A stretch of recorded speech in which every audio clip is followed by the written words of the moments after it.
cuenta, señor presidente. Gracias, señor presidente. En primer lugar, hacer presente la urgencia al proyecto sobre el sistema institucional del desarrollo del turismo, el carácter de simple. También hay varios oficios, el primero del ministro secretario general de la Presidencia, con el que responde un oficio enviado por esta comisión solicitando al Ejecutivo adecuar las urgencias de dos proyectos, en las circunstancias que se le hizo presente ya hace varias sesiones, porque de alguna manera se topaban las urgencias respecto del proyecto para impulsar la productividad y emprendimiento con el del desarrollo del turismo. El ministro responde que se están haciendo gestiones para coordinarlo con el Ministerio de Economía, Fomento y Turismo.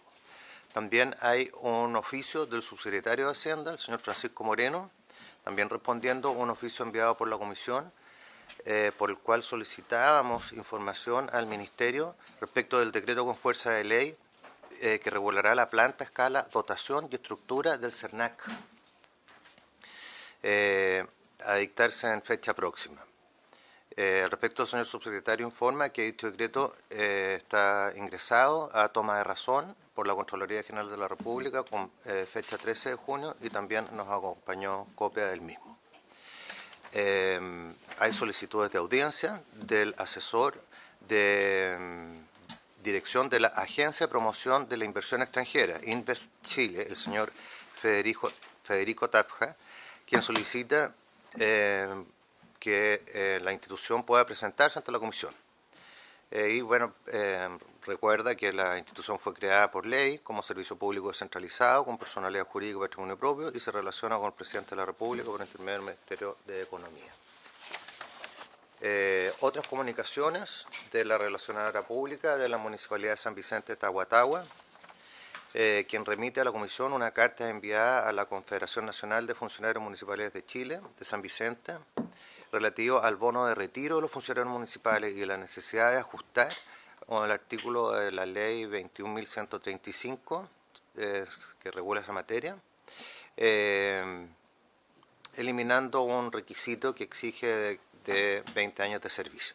Y finalmente, también respecto a comunicaciones, del vocero de la red de coordinadores de las municipalidades de turismo Archipiélago de Chiloé, el señor Héctor Caripán, quien remite la opinión de dicha entidad respecto del proyecto. También hay una solicitud de ingresar como oyente a esta sesión de la asesora legal del Consorcio de Universidades del Estado de Chile. También, presidente, señores senadores, corresponde destacar que respecto del proyecto en tabla, en esta ocasión, que es el que modifica la ley sobre protección de vida privada con el objeto de prohibir que se informe sobre las deudas contraídas para financiar la educación en cualquiera de sus niveles. Ayer, comité acordó abrir un breve plazo para presentar indicaciones hasta las 18 horas en la secretaría de esta comisión y vencido el plazo no se presentó ninguna indicación. Ayer, exacto. En el proyecto sobre... Eso es todo, presidente. Sí, fue una solicitud con lo que habíamos decidido con el senador Galilea, pero después tomamos la decisión de no presentar ninguna indicación. Senador Galilea. Gracias, presidente. Yo ayer hablé con el presidente por este tema porque en la reunión de comité se dijo que esta era una solicitud unánime de la comisión y la verdad es que no hubo solicitud unánime de la comisión, salvo que hubiese sido cuando yo no estuve el otro día que me tuve que retirar antes, y el presidente me aclaró que no era así, que era una solicitud del senador Galilea. La senadora Proboste me lo representó, por eso se lo dice presente al presidente, y la senadora... ¿Puedo terminar? Y la senadora Proboste me entregó el oficio mediante el cual el senador presidente de la comisión hacía la solicitud.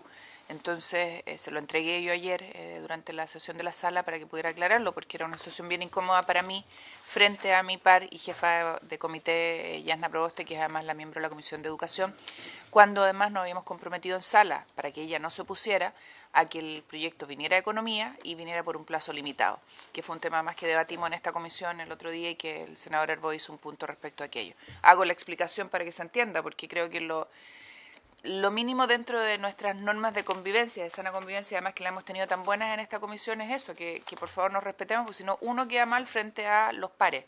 Y en este caso, un par que además es miembro de Comisión de Educación y jefa de comité. Hago el punto para explicarle a todos, porque el senador Durana sabe, presidente de la comisión, esto porque lo conversamos ayer.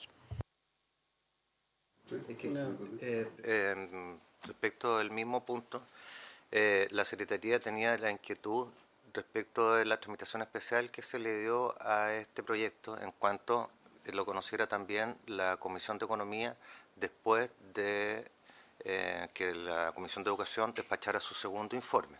Y el punto es el siguiente, que la sala acordó que fuera visto por la Comisión de Economía en una sola sesión dentro del plazo de 15 días.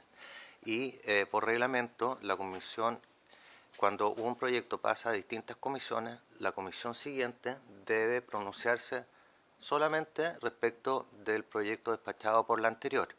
Y viendo proyectos que han tenido la misma tramitación, en todos ellos, para poder hacer algún tipo de modificación, se abre un plazo para presentar indicaciones, porque en esta situación, puntualmente respecto a este proyecto y en esta sesión, la comisión no va a tener ninguna indicación respecto a la cual pronunciarse, porque no se presentaron. Don senador Galileo y después senador. Ya. A lo mejor yo me equivoqué en el procedimiento, porque yo había hecho una indicación en este proyecto, en el primer plazo para el trámite de indicaciones. Yo pensé que en base a esa indicación íbamos a conversar acá, que es una indicación muy sencilla, que es suprimir la parte final del artículo en cuestión, porque mi duda en este proyecto es que no se pueda informar ninguna deuda educacional en Chile, lo que creo yo que puede tener alguna consecuencia en la opacidad del sistema de crédito chileno. Distinto es cuando financia directamente, no sé, la Corfo o el Estado de Chile a través de una nueva institucionalidad, que eso, estoy de acuerdo, no hago ninguna objeción. Pero si una persona pidió un crédito personal para ir a estudiar a Estados Unidos o a cualquier parte, un magíster o cualquier cosa, esa cantidad de plata intuitivamente debe ser una cantidad de plata bastante grande al final entre toda la gente que va a estudiar, y no veo ninguna razón para que esas platas no se informen al sistema financiero, porque creo que al final no mostrar y darle opacidad a las deudas en Chile finalmente termina perjudicando a la gente que va a pedir plata, sobre todo a los que no tienen un patrimonio que dar en garantía. Ese es todo mi punto en este proyecto de ley. Entonces, bueno, aparentemente me equivoqué y hubiera tenido que reponer la indicación, pero ese era todo mi punto, y por eso es que me interesaba escuchar particularmente a la CMF para saber si es que estos eran montos relevantes y que efectivamente pudieran causar este daño finalmente a la información que debe tener el sistema financiero. Senador Elizalde. Yo voy a hacer un reclamo en otro sentido. Que es que a mí me habría gustado saber que había plazo de indicaciones, porque como se vio en el comité, Que se dijo ayer. al inicio de la sesión. Ayer se comunicó, así por eso yo conversé con el senador Durán. Sí, yo creo que aquí hay dos puntos Fue un plazo de 2 horas en rigor. Sí. Hay dos puntos que establecer, señor senador. Lo primero es que lo que me representa el secretario del Senado, que nosotros hoy día estamos con un proyecto de ley en que podríamos dar nuestra opinión por escrito en relación a lo que pensamos con respecto a este proyecto, pero no tenemos nada que votar. Y por lo tanto, Porque no se abrió plazo, porque no hay claro. Entonces, frente a esa instancia, no con el respaldo ni la unanimidad de la comisión, sino que como presidente solamente también conversé con el senador Galilea, se abrió un plazo de indicaciones que finalmente no llegó. Y lo que nos corresponde hoy día es escuchar a quienes hemos invitado y someter a consideración una redacción que permita ver si coincidimos todos los miembros de la comisión con respecto a este proyecto. No sé si hacemos... A ver, senadora Rincón y secretario... A ver, presidente, yo creo que lamentablemente, como estamos sumergidos en un mar de desconfianzas, estas cosas pasan. Porque cuando... No, si no entre nosotros, presidente, creo que de verdad el ánimo y el ambiente de esta comisión es impecable. Estoy hablando en general. Cuando se hace la petición en sala de que este proyecto venga a economía, fuimos sorprendidos, ¿ya? Voy a decir, fuimos por mi comité. Yo me siento con la senadora Proboste al lado. Y su reacción inmediata fue que por ningún motivo. Y yo la tuve que calmar y decirle, Yasna, quédate tranquila, yo me comprometo, y creo que lo expliqué acá, a que esto no va a dilatarse y se va a ver. Como nos falta conversar más, presidente, ya en general en la política, estas cosas pasan. Porque cuando uno escucha al senador Galilea, es razonable el punto que él hace. Pero como la duda es permanente respecto de varios temas, y uno de los temas es el tema educacional, en materia política y legislativa, la situación es la que se dio. Entonces, creo, y no sé si es posible, recogiendo su planteamiento, que hagamos esa recomendación en el informe, ya con el punto que señaló el senador Galilea, porque parece razonable. Efectivamente, lo que termina ocurriendo con estas cosas es que el sistema crediticio se encarece y que además las personas no pueden acceder a él, las personas comunes y corrientes y honradas, que es un poco lo que ha pasado con todo el sistema de la modificación de la ley de quiebra y el sistema de reemprendimiento, que al final ha sido tan nefasto que el sistema se encarece. Entonces, a mí me parece razonable lo que el senador Galilea plantea. Entonces, yo solo lo haría como una recomendación y se la haría a la Comisión de Educación, ¿ya? Si es que, perdón, secretario, y aquí un punto para los colegas. Mi experiencia es que lo que debiéramos hacer es conversar con los senadores mocionantes, ¿ya? A efecto de ver si hay espacio para un segundo informe de educación que pudiera, y plantearlo antes de decirlo en ningún lado, para que la comisión pudiera recoger este tema. Si no es posible, nada que hacer, pero para no enredar las aguas. Si eso es posible, creo que tendríamos espacio para que se revise. Esa es mi sugerencia. Escuchamos a los... Yo creo que yo no tengo desconfianza, creo que hubo una descoordinación nomás. Bueno, escuchemos a quienes han venido y luego le pedimos... A eso me refiero.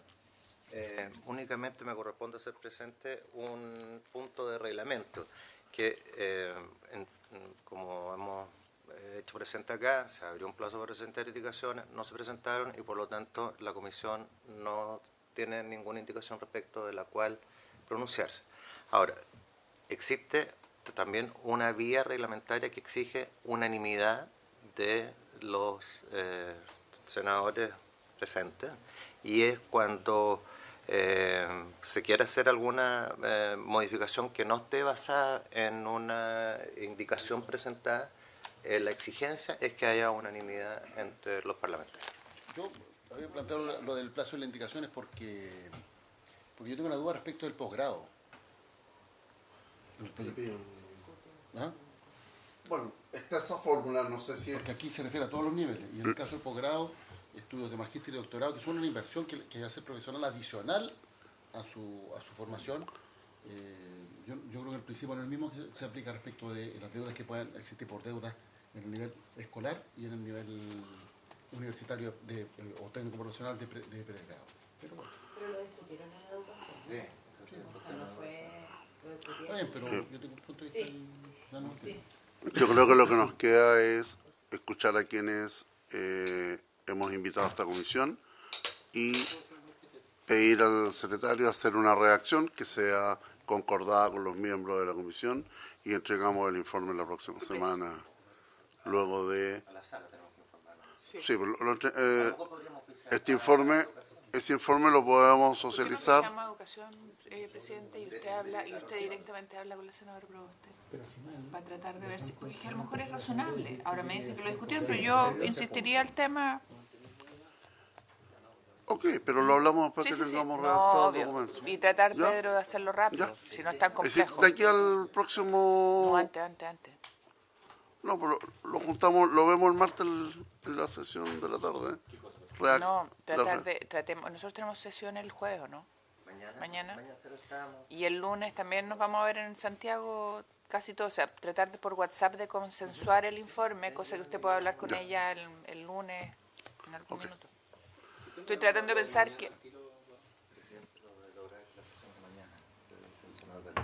el informe, en la redacción. Ya, pero, a ver, para hablarlo de la sesión, a ver si veamos, apaguemos los micrófonos. Se suspende la reunión por 3 minutos.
Que pasen los asesores.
agradecer a todos quienes hoy se convocan en la Comisión de Economía para analizar el proyecto de ley en primer trámite constitucional que modifica la Ley 19.628 sobre protección de la vida privada con el objeto de prohibir que se informe sobre las deudas contraídas para financiar la educación en cualquiera de sus niveles, con segundo informe de la Comisión de Educación y Cultura, boletín número 12.415-04.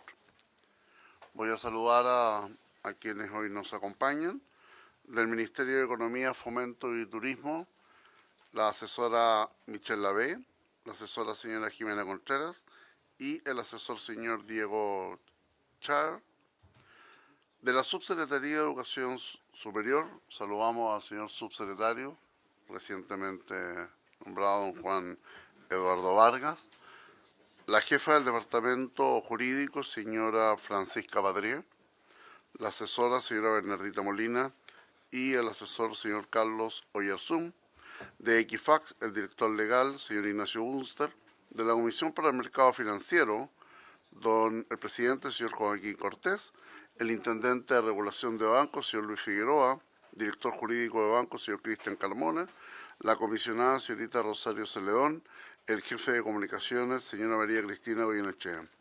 De la Tesorería General de la República, Jimena Hernández. De la División Jurídica, señor Víctor Vidal, y el jefe de la División de Cobranza, señor Francisco Míguez. Y de la Comisión ingresa el director ejecutivo, señor Tomás Bayón, y el abogado jefe, señor Sebastián Spolman. Todos muy buenos días, y por lo tanto, en esta primera sesión, dado que son una cantidad importante de invitados, agradeceré no más de 15 minutos poder reducir sus presentaciones para que todos puedan hacer uso de la palabra y exponer en este importante proyecto que obviamente tiene un impacto especial en aquellos estudiantes que van a endeudarse en función de sus estudios superiores. Le ofrezco la palabra al señor subsecretario, don Juan Eduardo Vargas.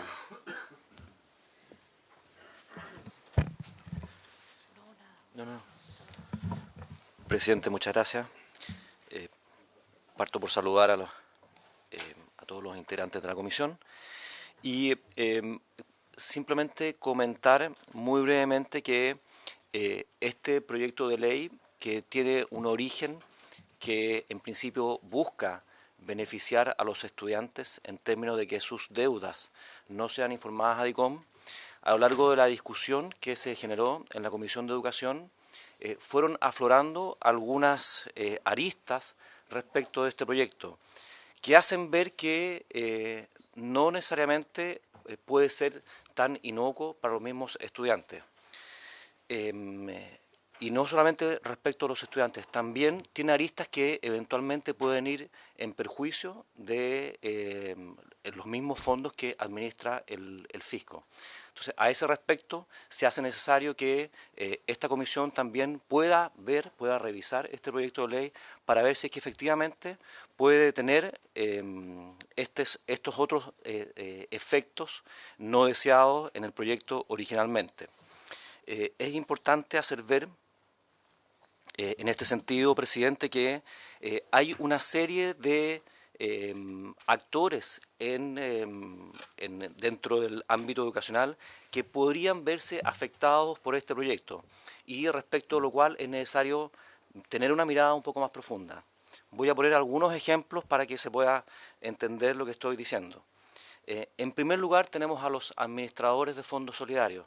Es importante hacer ver que los fondos solidarios que son administrados por las universidades pertenecientes al CRUCH tienen como una de las herramientas que usualmente utilizan para su cobro el poder recurrir a los boletines comerciales.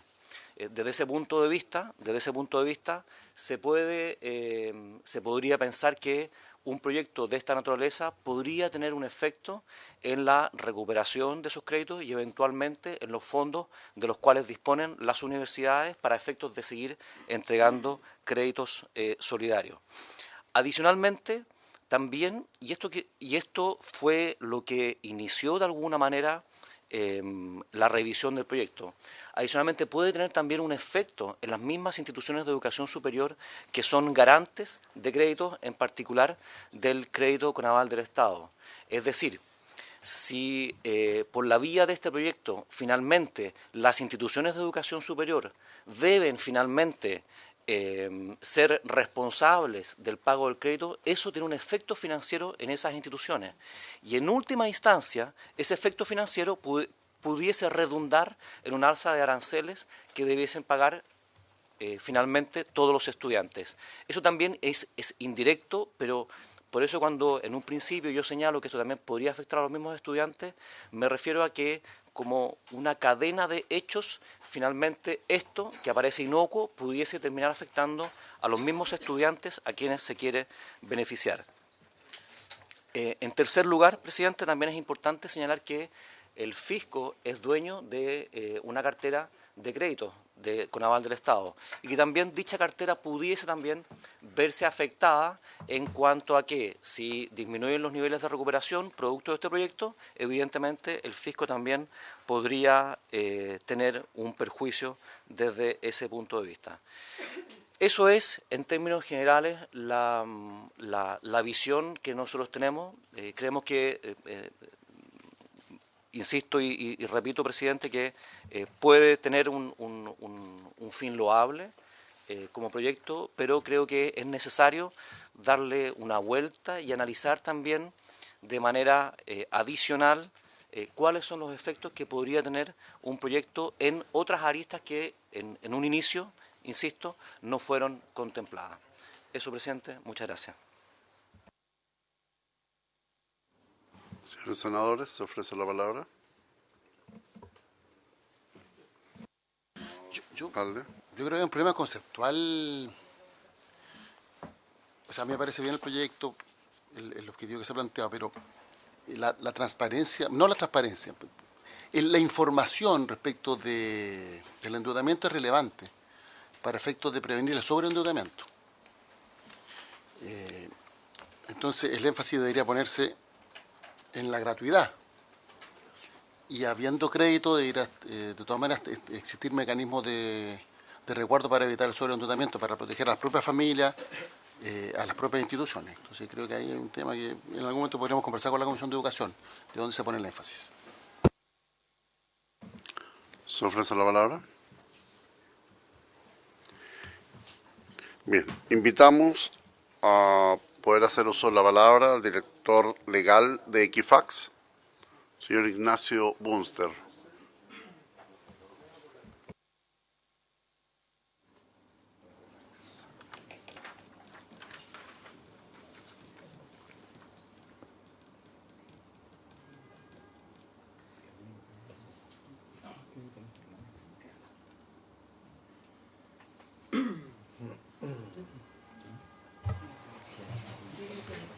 ¿Tienes un pasador?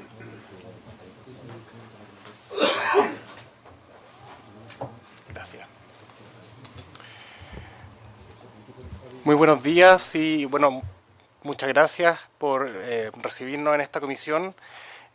Tuvimos la oportunidad de participar también en la Comisión de Educación del Senado y en esa oportunidad planteamos algunos puntos que desde los datos que Equifax administra nos indicaban que el proyecto no solo, más bien que en el proyecto había efectos no deseados que era importante poner sobre la mesa e incluirlo en la discusión para que si este proyecto de ley prosigue su tramitación sea para lograr los reales beneficios que se persiguen y no incurrir en otros perjuicios. Y es por eso que en esta presentación el principal objetivo es establecer que no necesariamente este proyecto beneficia a los estudiantes. Muy probablemente más los perjudique. Y además genera un impacto negativo en las universidades. Desde ya lamento tener que centrarme en las universidades porque este es un proyecto de ley que afecta, como dice su texto, a la educación en todos sus niveles, pero lo más visible son las universidades. Esa falta de visibilidad a los otros estamentos de la educación probablemente sea el peor problema que hay aquí.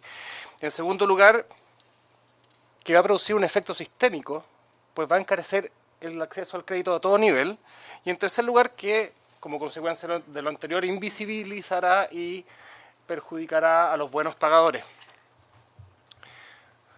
No voy a leer esto porque es el texto del proyecto de ley en sus aspectos principales, pero básicamente es la prohibición de publicar las deudas de la educación en todos sus niveles y la eliminación, esto dice el artículo transitorio, de todas las deudas informadas. La eliminación completamente. Y esto tampoco lo voy a leer, está en los fundamentos del proyecto, pero básicamente lo que el proyecto dice es que la publicación de estas deudas impide el acceso al crédito. Ese es el centro, el corazón del fundamento del proyecto de ley. Nuevamente, esto es para que ustedes después lo tengan a mano. La historia de la ley. La ley, lo más importante acá es, y donde voy a extenderme las siguientes láminas, la ley 19.899, que modifica hacia arriba sucesivamente otros proyectos de ley, pero en definitiva dice que los deudores morosos de los fondos solidarios, a esos deudores no se les aplicará lo dispuesto en la ley 19.812, que es lo que establecía era el límite de tiempo para la publicación de deudas morosas, 5 años. Al no serles aplicable una deuda contraída para financiar la educación, Fondo Solidario y Crédito con Aval del Estado, por lo tanto podría publicarse indefinidamente. Y ahí se ven cuáles fueron los argumentos. Y básicamente acá los argumentos que se expusieron en el año 2003 tienen que ver con tratarse de créditos con características especiales y que por lo tanto los hacían merecedores de un tratamiento especial. Segundo, la responsabilidad de quien contrae una obligación de responder por ella. Y en tercer lugar, cierto grado de solidaridad en el sistema, de manera que quienes recibieron créditos anteriormente, al repagarlos puedan permitir que otros en el futuro también accedan a ese mismo financiamiento. Esto es bastante transversal, a todo nivel se dieron los mismos argumentos. Y ojo, el mensaje es del 12 de agosto, segundo trámite constitucional, 13 de agosto. Esto se dio se le dio discusión inmediata, o sea, esto era una urgencia máxima. Estos datos probablemente ustedes ya lo han visto porque fueron también presentados a la Comisión de Educación, y muestran cuál es el universo de personas que están hoy día publicadas yo puedo hablar solamente por el informe comercial que administra Equifax. Estamos hablando de un total de 355.000 personas, de las cuales la gran mayoría está en el mundo de las universidades. Y los montos son realmente enormes, 641.000 millones de pesos. Eso es lo que está publicado, no es lo que está en pago. Eso es lo que está publicado. Eso no es deuda morosa, es deuda. Deuda morosa. Deuda morosa y publicada. Deuda morosa. Pero además publicada. No todas las universidades publican y no todas las universidades que publican a todos sus deudores morosos. Por lo tanto, es un universo dentro de otro universo, dentro de uno más grande. Esto es una fracción del total. ¿Quiénes se beneficiarían inmediatamente? 234.000 personas, que son quienes solo tienen deudas con la educación.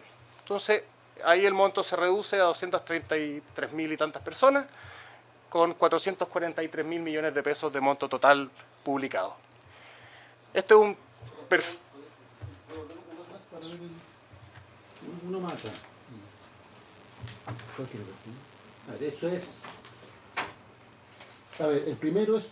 Arriba están el número de personas Deudora divididas básicamente entre universidad y otros. Porque Debajo montos. Y abajo los montos. Nuevamente, universidad, otros. Pero eso solo deuda educacional. Solo esto es. No, estas son las personas que están publicadas, sí, por cualquier tipo de deuda de la educación. Y con universidades y con otras instituciones. Exactamente. Y lo de abajo es el total de la deuda. Exactamente. ¿Morosa o no? No, este es el total de deuda publicada. Publicada. No Ni siquiera morosa. Publicada. Pueden ser tres posibilidades, o sea, 4. Al día, moroso, perdón, 3. Al día, moroso y moroso publicado. Este es el subconjunto de los morosos publicados, porque hay morosos no publicados. Exactamente. Está bien, entonces, lo que pasa es que no entiendo la próxima lámina. ¿Cuál es el cambio? Que acá, esas son las personas que solo tienen publicaciones por la educación. estas personas tienen deudas por la educación y de otro tipo.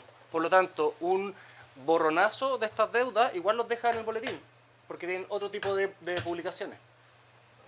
La otra es solo los que tienen morosidad con deuda educacional. Punto. Dicho en lenguaje de nuestro Mantendrían la publicación por la otra deuda. dicho como en lenguaje de nuestro informe.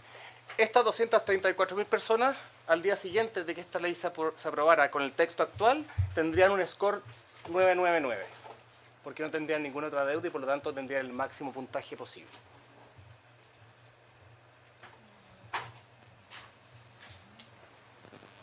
Bien.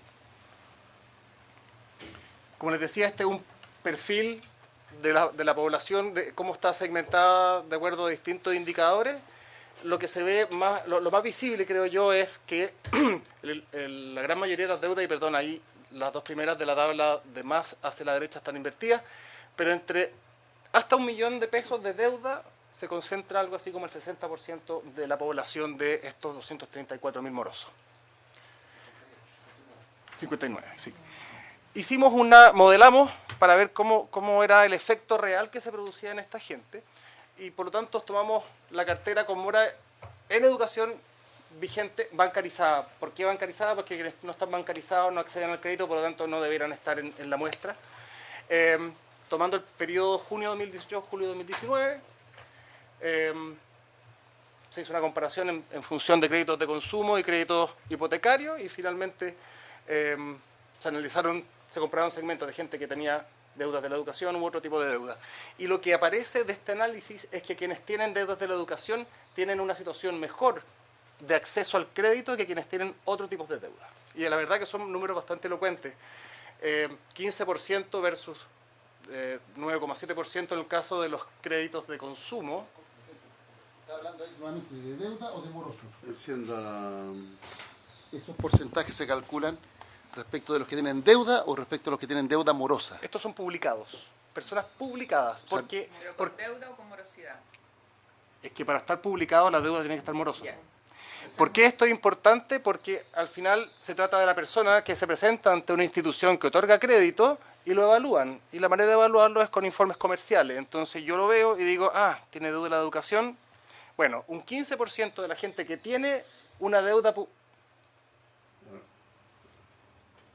Sí, una pregunta. La verdad es que cualquiera de nosotros que va a pedir un crédito, le piden el estado de situación. ¿Sí? Y le piden su nivel de endeudamiento. Sí. Entonces, ¿cuál es la razón de que tenga que estar publicado?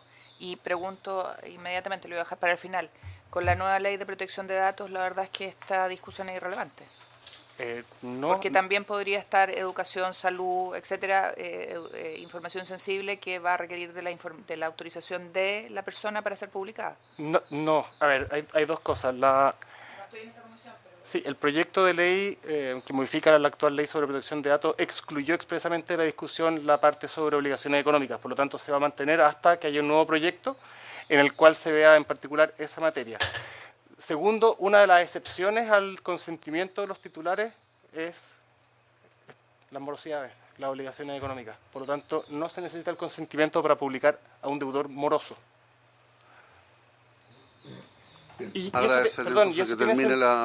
eso tiene sentido porque, como dijo el subsecretario, tiene que haber transparencia en el mercado respecto de cuál es la real situación financiera de las personas, tanto desde la perspectiva de las instituciones como de los propios deudores que no tienen que incurrir en sobreendeudamiento.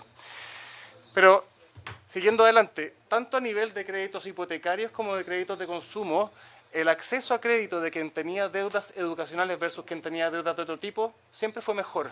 Por lo tanto, la premisa de que las deudas de la educación afectan negativamente el acceso al crédito no es efectivo. Tienen mejor situación. Esto es estadístico, poblaciones bastante numerosas, como vimos, son 234.000 las personas que solo tienen este tipo de deuda, tienen mejor acceso que quienes tienen otro tipo de morosidades. Este es un dato importante, quizás no tanto para la discusión macro, pero del total de los deudores que vimos, hay más de un 10% que son funcionarios públicos. Este dato, esta tabla lo que muestra es cuál es el impacto que tendría en las universidades el que esto desapareciera, el que la posibilidad de publicar desapareciera, y por otro lado, cómo tendrían que compensar esa herramienta de cobranza. Hoy día, a una universidad que publica sus morosos, la publicación les cuesta del orden de 800 pesos por persona. Y eso es tanto la publicación misma como el envío de una carta informándole al deudor que va a ser publicado. Y eso, por lo tanto, significa, tomen cualquiera de las universidades que están ahí, la sexta columna, montos bastante poco significativos. La más alta, 7 millones, y la más baja, 4 millones, 3 millones, es muy poco. Si nos vamos, eso, si lo llevamos a costos de cobranza judicial, sube considerablemente. Los montos van hasta los 100 millones de pesos, tomando como referencia el mismo recupero que hoy tienen los administradores de fondos solidarios, que es del orden de un 3,8% de las deudas. Y aplicando el cobro promedio de una empresa de cobranza que oscila entre un 5 y un 10% del recupero. Por lo tanto, pasamos de, en algunos casos, de 7 millones y medio a más de 100 millones de pesos solo en los costos asociados a la cobranza de esos créditos.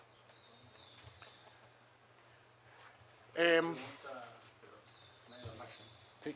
¿No están ni la Universidad de Talca ni la Católica del Maule, de las que no publican? ¿O porque... Es porque no son... Es que yo solo puedo entregar información respecto de las universidades que publican con nosotros. Y esas universidades no publican con nosotros. Hay algunas universidades que han tomado la decisión de no publicar. Derechamente. ¿Eso sería un argumento en contra de lo que ha dicho el respecto de la ley? Sí, pero yo tengo que ser transparente y la verdad es que es una herramienta que ellos mismos reconocen que les resultaría eficiente, pero han tomado una decisión a nivel de sus organismos de administración de no hacerlo. Como dijo el subsecretario, dejar este tipo de información fuera le va a traer mayor opacidad al sistema. Y la mayor opacidad, desgraciadamente, impide a los otorgantes de crédito tomar buenas decisiones. Ya hoy día existen varios puntos ciegos en la ley. Están excluidas de la posibilidad de publicarse todas las empresas que presten servicios básicos. Chile no cuenta con información positiva. En Chile no se publica a quienes están acogidos al seguro de cesantía. Y todo eso genera una situación en la que la persona, la entidad que puede otorgar un crédito, al momento de evaluarlo, no va a saber bien cuál es su real situación. Y eso produce un efecto doble. Por un lado, a mayor riesgo, mayores precauciones y por lo tanto el encarecimiento del crédito. Y por el otro lado, yo no tengo herramientas para prevenir el sobreendeudamiento de esa persona. Yo no sé su situación y por lo tanto no sé si la persona va a tener una capacidad real de responder frente a esas nuevas acreencias. Ahí hay unos datos en ese mismo sentido entregados por la SBIF. Esto básicamente se reduce en aumento de las tasas de interés y por lo tanto encarecimiento del crédito. De alguna manera este proyecto lo que busca es proteger a un cierto segmento de personas, los que están afectados por deudas de la educación. Pero no se puede entender el sistema como compartimentos estancos. Por lo tanto, si hay un segmento respecto del cual haya menos información, eso va a afectar al sistema en su conjunto, lo cual va indirectamente a afectar negativamente a quienes son buenos pagadores. Porque yo, entidad financiera, voy a tomar más precauciones en general. Y por lo tanto, quienes deberían de alguna manera ser premiados por su buen comportamiento previo, no van a poder serlo. Y finalmente, por lo tanto, el efecto va a ser el negativo, el opuesto al esperado, y lo que va a pasar es que va a disminuir el acceso al crédito. Y desde el punto de vista del sistema educacional, esto va a generarle a las universidades o a las entidades educacionales en general menores ingresos, y por lo tanto van a tener que o aumentar sus ingresos por otra vía, muy probablemente por el aumento de los aranceles, o disminuir sus costos. Infraestructura, docencia, investigación, extensión, lo cual va a redundar en una peor calidad de la educación.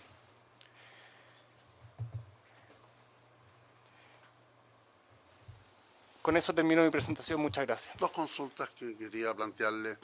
De acuerdo al total de usuarios bancarizados en el país, ¿qué porcentaje representa el número de deudas o de personas con informes comerciales en el sistema? ¿Solo con deudas de la educación o en general? Solo con deudas de la educación. Estamos hablando de que del total de personas bancarizadas en el país, qué porcentaje representan las personas que están con deudas por educación. Algo menos de un 5%. En Chile la población bancarizada está en el orden de los 8 millones de personas. 355.000 tienen deudas de la educación, por lo tanto algo menos del 5%. Y la segunda consulta, ¿cuál es su opinión con respecto a que además el proyecto de ley no solamente habla de no publicar, sino que además de no comunicar? Es que es lo mismo. En la práctica, no comunicar es que la información no salga de su fuente de origen, por lo tanto, en la práctica es el mismo efecto. Lo que es igualmente dañino, y que no lo había comentado, es esto de eliminar, porque eso significa que ni siquiera el propio, el dueño, no el dueño de esa información, pero quien es el acreedor de ese dato va a dejar de tenerlo. La eliminación no distingue dónde está la información. Simplemente, una vez aprobada esta ley, toda la información sobre deudas de la educación se elimina. La Universidad de Chile, por lo tanto, va a tener que eliminar su registro amoroso. Eso no tiene ningún sentido. Pero ustedes, por ejemplo, no se abren a una opción que pueda trabajarse exclusivamente con este 5% de personas que representa tener esta deuda con la educación. Perdón, ¿trabajar en qué sentido?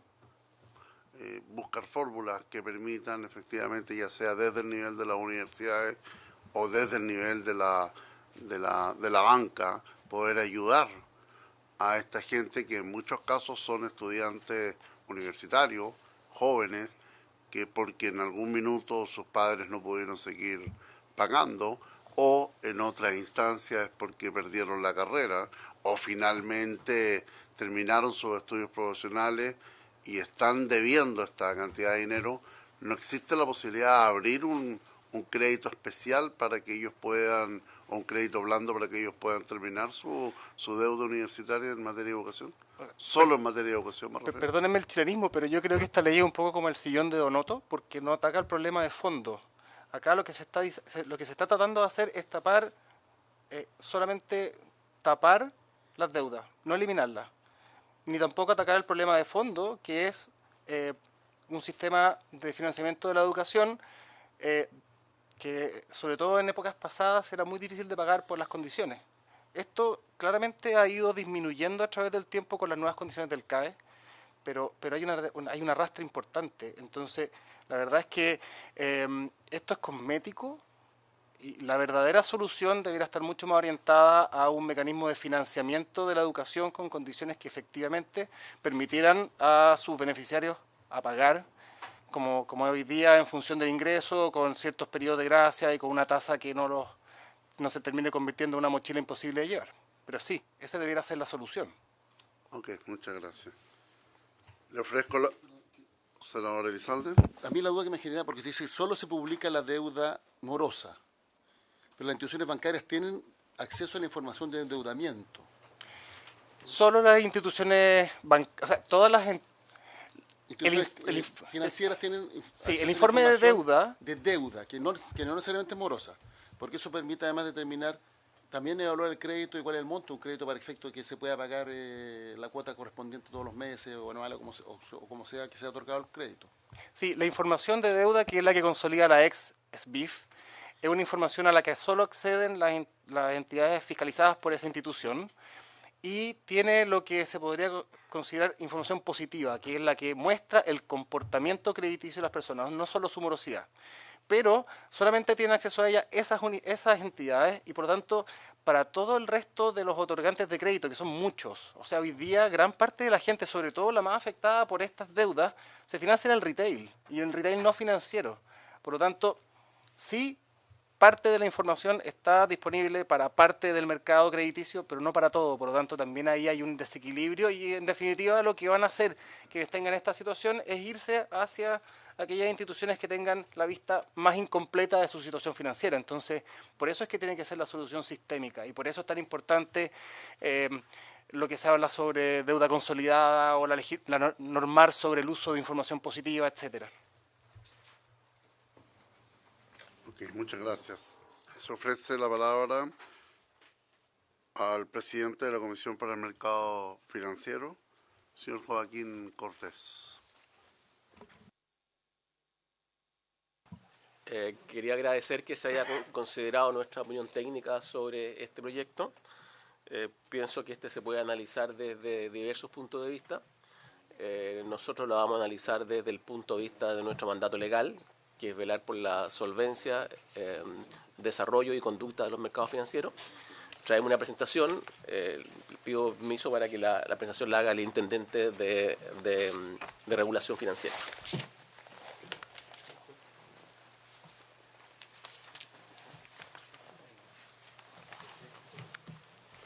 Buenos días. Buenos días, señor presidente. Buenos días, señor presidente. Buenos días, señores miembros de la comisión. Agradecemos la invitación de esta comisión que siempre nos ha otorgado la palabra para opinar de distintos proyectos desde la perspectiva del SBIF, antes y hoy día de la Comisión de Mercado Financiero.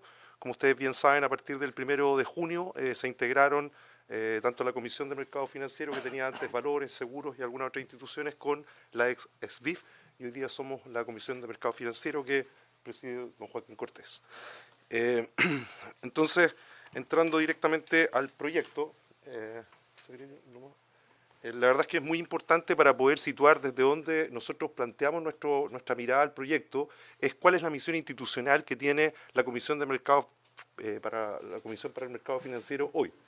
En realidad, un organismo público que supervigila aproximadamente el 72% de los activos del sistema financiero, por lo tanto ha crecido en términos de su perímetro regulatorio y su fiscalización, y principalmente vigila por la conducta de mercado y la solvencia y estabilidad del sistema financiero. Contribuye en ese sentido con su fiscalización, cuidando la fe pública y al mismo tiempo la estabilidad.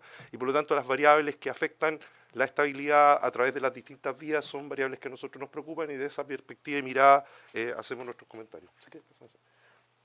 Entonces, yo creo que es muy importante para entender el rol de la Comisión del Mercado Financiero, y particularmente con los otorgantes de crédito más involucrados en este proyecto, que son los bancos, desde la perspectiva de nuestro, como supervisor bancario, es que el balance del sistema financiero en Chile se compone de esta forma que estamos viendo en esta lámina, y es muy importante hablar que el patrimonio de los dueños de los bancos es una proporción pequeña en cuanto a los activos.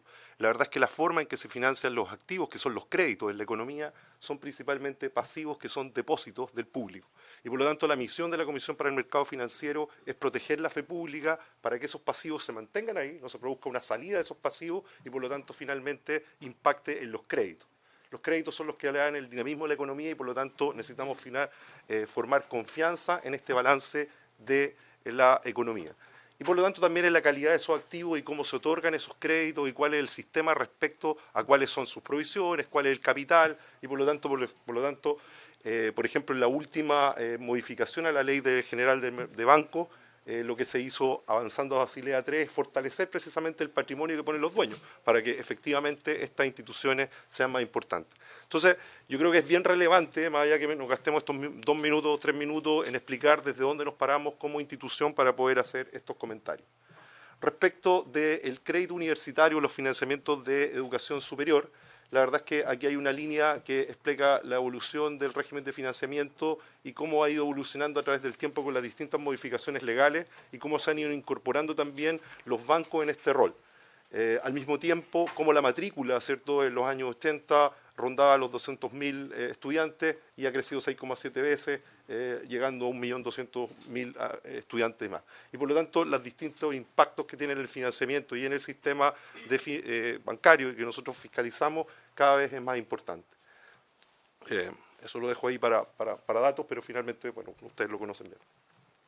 Esta es la evolución de los montos a marzo de cada año, que tiene información de las colocaciones que están relacionadas a educación financiera y que, a créditos educacionales, y que tanto en monto como en número se ve que tiene una evolución también creciente conforme se ha ido incrementando esta matrícula, y estos tienen que ver con el sector bancario. Esto es CAE y otros financiamientos de educación superior que llegan a los 2,6 billones de pesos y tiene un total de deudores en el sistema bancario de 619.000 deudores a marzo de 2019. Si hacemos un zoom, personas naturales. Si hacemos un zoom respecto de la última figura, ¿cierto? En la última barra podemos ver que estas deudas educacionales en el sistema bancario, la verdad es que se componen principalmente, si ven el pie de la izquierda, principalmente de CAE. CAE constituye 2,4 billones de pesos y 569.000 deudores de las cifras que presentábamos antes, y por lo tanto la deuda se concentra principalmente en CAE, y el resto, los otros dos colores, son tipos de financiamiento distintos que permanecen para los estudiantes. Sí. Senador Elizalde. Porque el señor Ignacio Buncer hablaba de la deuda morosa que se informa, que no todas las instituciones informan. En el caso de usted, ¿eso es toda la deuda, incluidas las instituciones que no informan deuda morosa? Estas son las instituciones que reportan a la Comisión del Mercado Financiero, que son fiscalizadas por la Ley General de Bancos, principalmente bancos, cooperativas y algunos emisores. Ya, pero, o sea, eso no, ahí no está acceso a la información de universidades. No, nosotros la miramos desde la perspectiva de nuestros fiscalizados, que son reportantes. O sea, ahí no están las universidades. No está crédito solidario. No, esto es del perímetro de la superintendencia de banco y la parte que le O sea, corresponde. el porcentaje debiera ser mayor si se incorpora crédito solidario. Respecto de los deudores, efectivamente, esta es una mirada de todo el endeudamiento. Respecto de los deudores, el panorama es similar. El CAE es el que tiene la principal participación en este financiamiento estudiantil, y en términos de nivel educacional, si uno requiere dar otra mirada, la verdad es que la mayoría es pregrado, ¿cierto? Y una proporción muy pequeña es de posgrado. Respecto del fisco, y aquí a lo mejor hay alguna mirada de lo que usted precisamente mencionaba, la parte banco, ¿cierto?, representa en términos del saldo de la deuda un 47%, y respecto del deudores, vamos a ver parecido, casi 50 y 50% entre bancos y fisco, ¿cierto? El fisco es garante también de las deudas que están en el banco, entonces esta es la distribución entre lo que hoy día nosotros vemos en el sistema bancario y lo que tiene el fisco por sí mismo, ¿cierto? Esa es más o menos la configuración de la deuda y por lo tanto el impacto que podría tener. Esta es la parte, si puedo apuntar, no tengo, la parte del 47,3% es lo que veíamos en la lámina anterior, es la parte que tienen los bancos, ¿cierto? La parte que financian a través de los bancos. El fisco financia directamente otra parte y otra proporción directamente a los estudiantes sin pasar por el sistema bancario. Entonces, efectivamente, como decía anteriormente, lo que yo mostré en las cifras anteriores es simplemente lo que está relacionado con bancos. Hay otro financiamiento que va directamente por otras vías. O cuando se ejecuten las garantías, precisamente. Pero el 47,3 vendría a ser el CAE. El fisco. El 47,3 son los bancos. Perdón, el fisco, perdón. Sí, yo lo dije al revés, me equivoqué, perdón. Sí, tengo la razón. El rojo es el banco y el fisco es en la parte gris. Ya, pero cuando es banco es CAE. Ocupen los micrófonos, por favor. CAE, o sea, cuando es banco, esa es la distribución. La mayoría es CAE y hay una proporción que es Corfo y recursos propios. Vuelvo al otro lado. Y el color y el 47,3 es el fisco directamente a la institución. Sí, a la institución, a la persona, directamente. Son en los que todos caen. Todos caen. Es CAE. Todo es CAE. Directamente, Ocupen, no les dan pido, directamente la licitación. les pido, por favor, que me pidan la palabra y ocupen el micrófono para efectos de grabación. Subsecretario. Sí, a ver, creo que es importante aclarar lo siguiente. Respecto de la cartera de créditos compuesta por el CAE, por el crédito con aval del Estado o crédito con garantía estatal, hay que hacer ver que por el sistema a través del cual se genera la participación de los bancos, lo que termina pasando en la práctica es que una parte de esos créditos es tenida por los bancos y otra parte, la mitad prácticamente, es de propiedad del Estado. Y eso es lo que de alguna manera se muestra aquí, es decir, es el mismo Estado, es el mismo fisco el que de manera indirecta pero termina siendo dueño de esas deudas. Y por lo tanto, cuando se hace mención a que un proyecto de esta naturaleza puede afectar al fisco, es precisamente porque podría incidir en una menor recuperación de los créditos que son de propiedad del fisco. Eso, pero es el crédito con aval del Estado. El crédito con aval del Estado hoy día está la mitad de esa cartera en manos de los bancos, la otra mitad en manos del fisco. Sin perjuicio de lo cual son los bancos los que administran el sistema como un todo. Eso simplemente para efectos de aclaración. Gracias, presidente. Gracias, subsecretario. Gracias, senador. Efectivamente, es como se indica ahí, es el CAE, ¿cierto? El universo es CAE y una parte la tiene el fisco y el otro. Pensé que no estaba. Muchas gracias. Esa es la distribución entre el CAE y los bancos. respecto de cuál es la evolución y la madurez de las distintas personas que están en situación de pago respecto de las deudas, porque no todos están en situación de pago, ¿cierto? Hay un préstamo, pero hay ciertos periodos de gracia, hay estudiantes que todavía están en etapa de estudio.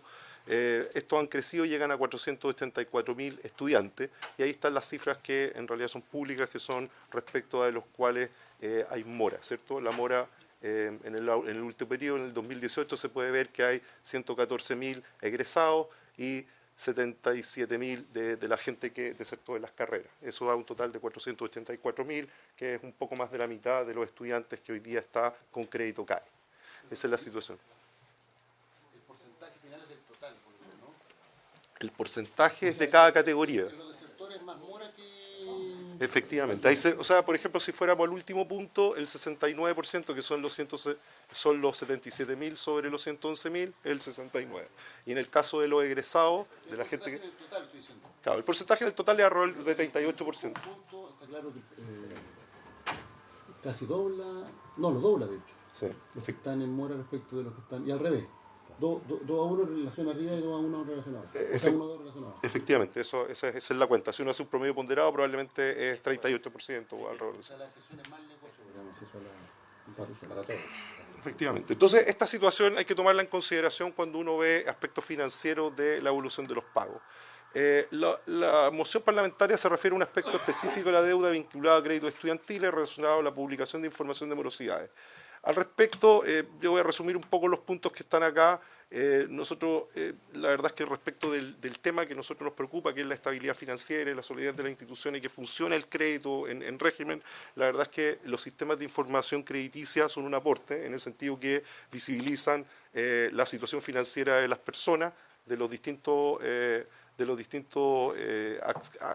personas que están accediendo a un crédito, y por lo tanto también no solo para el acceso al crédito, sino para el manejo de riesgo de las instituciones financieras. En ese sentido contribuyen, mitigan fallas por falta de información, y la verdad es que fallas de tipo de selección adversa, en el sentido que pueden dar información positiva y negativa y se puede discriminar. Y en general acá las orientaciones internacionales, hemos sido objeto de varias revisiones internacionales, hablan de que debemos avanzar hacia esos sistemas de deuda consolidado, porque contribuyen efectivamente a poder transparentar la situación financiera y poder otorgar de mejor manera el crédito. Esa ha sido la situación que nosotros hemos visto. Ahí están las principales funciones en general que tienen los sistemas de información, que generan insumos para la gestión de crédito por parte de los oferentes de crédito en toda la etapa, generan incentivos para un adecuado comportamiento de pago de las obligaciones, contribuye a facilitar el acceso al crédito, facilitar la portabilidad financiera, que también es un tema importante, contribuye a evitar el sobreendeudamiento de las personas y a generar insumos para la regulación y supervisión de las instituciones financieras para el monitoreo del riesgo sistémico. De la perspectiva nuestra, tener el historial de la información es muy importante en el sentido de anticipar cuál es el comportamiento y el modelamiento de los riesgos, y cuáles son los requerimientos de capital y también de provisiones por parte de las entidades que otorgan crédito.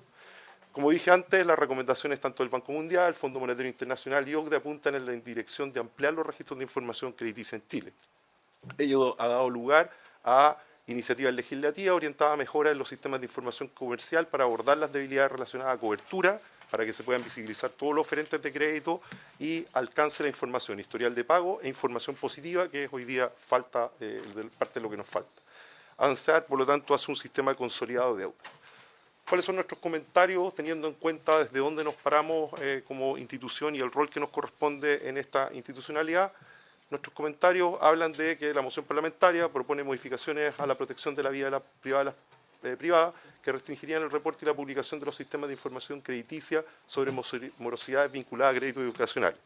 Un primer punto que va a ser presente es que el excluir de los registros no elimina la exigibilidad de los créditos y por lo tanto en ese sentido tiene una intensidad distinta, ¿cierto? No se elimina la obligación.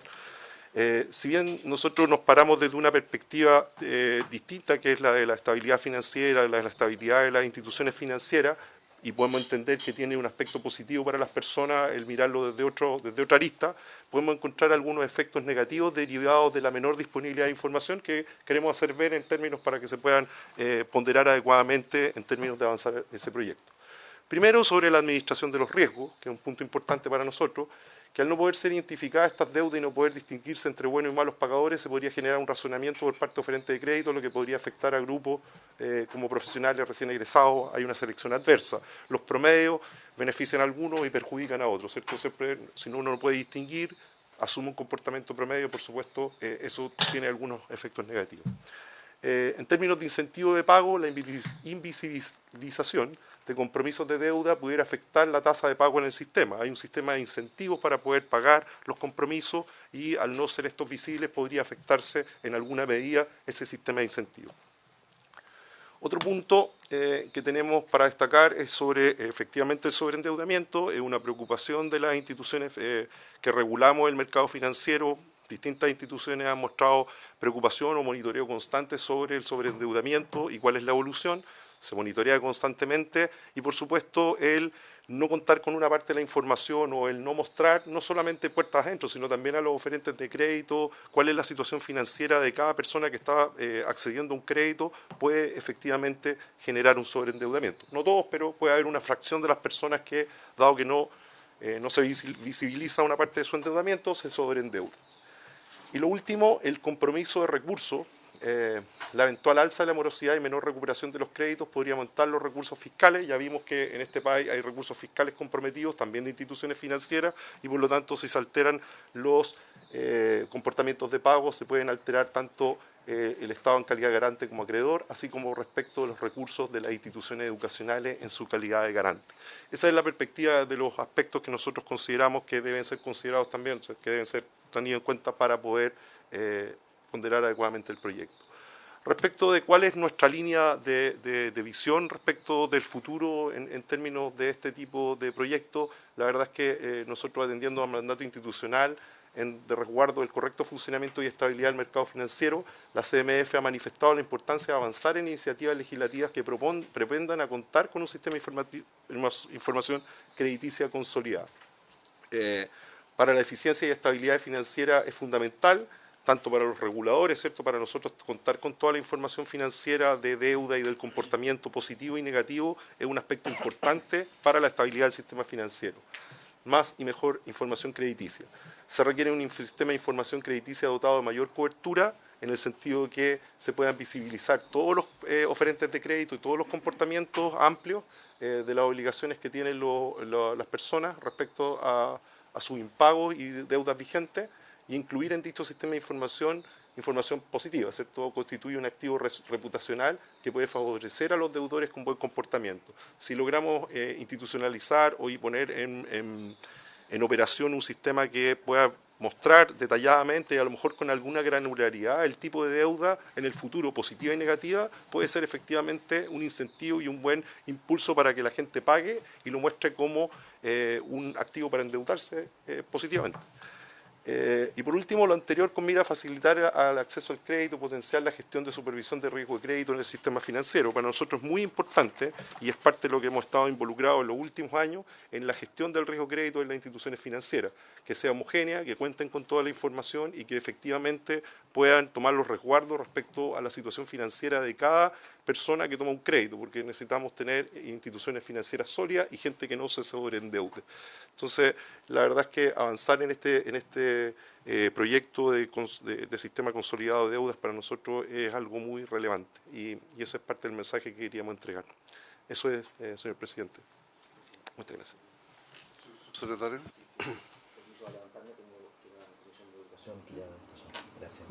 Gracias.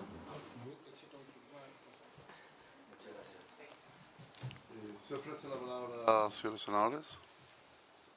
Senador Elizalde. Yo al tiro quiero plantear que nosotros debiéramos ver el tema del artículo transitorio. Voy a hablar de un tema accesorio y después un tema de fondo. Porque efectivamente el artículo transitorio, y aquí en las exposiciones se ha hecho ver, habla de la eliminación de los datos personales que almacenen y comunican información sobre las obligaciones. Y eso podría generar el absurdo que el acreedor no pudiera tener acceso a su propia información. Por ejemplo, el caso del crédito solidario las universidades. Entonces creo que ahí eso deberá corregirse, porque la norma está establecida sin distinguir quién es el que almacena esta información. Y claro, sería absurdo que la Universidad de Chile borrara los registros de todos quienes le deben plata. Sobre el fondo,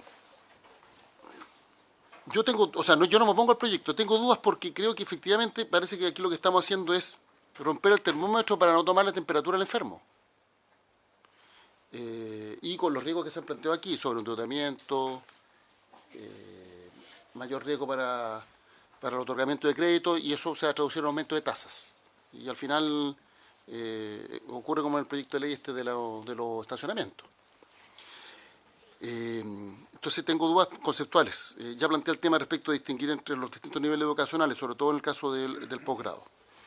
Pero creo que el tema de fondo, y lamento que el subsecretario se haya tenido que retirar, pero entiendo que fue la comisión que estudia estos temas, es cómo se financia el sistema educacional chileno. Ese es el tema de fondo. Porque efectivamente este riesgo de endeudamiento es porque se estableció en su tiempo el crédito con aval del Estado, además con tasas altas, generando un incentivo que generó un nivel de endeudamiento significativo en muchas familias chilenas. Y ese es el tema que no se ha resuelto. Se está discutiendo el proyecto de ley que reemplaza el sistema y además hay que hacerse cargo de la deuda para el pasado. Entonces, creo que los senadores de la Comisión de Educación que han planteado este proyecto como un tema relevante debieran concentrarse en resolver el tema de fondo, que es lo que genera el problema del enfermo, lo que está generando que el enfermo tenga temperatura.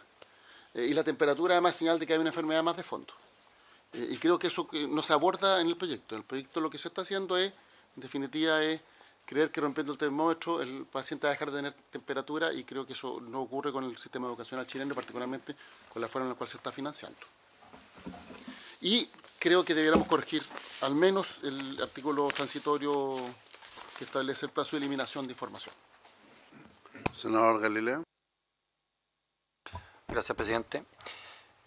Yo creo que con las exposiciones que hemos escuchado se ratifican un poco las aprehensiones que al menos yo tenía, y por lo que pedí que este proyecto viniera a esta comisión. Está el tema que ya mencionó el senador Elizalde, que efectivamente esta prohibición genérica de eliminar la base de datos de almacenamiento de donde están los deudores, entendía genéricamente, podría llevar a un desastre, al absurdo. Por lo tanto, eso es completamente necesario precisarlo y corregirlo. Pero además, acá tenemos que considerar varias cosas. Mientras no haya una nueva ley del CAE, por así decirlo, mientras no exista la posibilidad de que el fisco derechamente, como va a ser, se espera en el futuro, el crédito estudiantil contingente al ingreso a un contrato de trabajo y que pueda descontar de los impuestos automáticamente, en fin, que haya un sistema de cobranza mucho más autónomo. La verdad la cosa es que lo único que estamos haciendo es dándole opacidad al sistema. Por lo mismo, además, se puede producir un sesgo. El mayor acreedor aquí, por lejos, es el Estado de Chile. Y una de las herramientas de cobranza, que lo ocupa un buen porcentaje de las universidades, es, bueno, informar, decir, oye, te estoy poniendo como moroso, y por lo tanto eso genera inmediatamente una reacción. Si uno hace desaparecer todo eso, el sesgo de cualquier deudor es decir, bueno, la deuda educacional la dejo para el último lugar.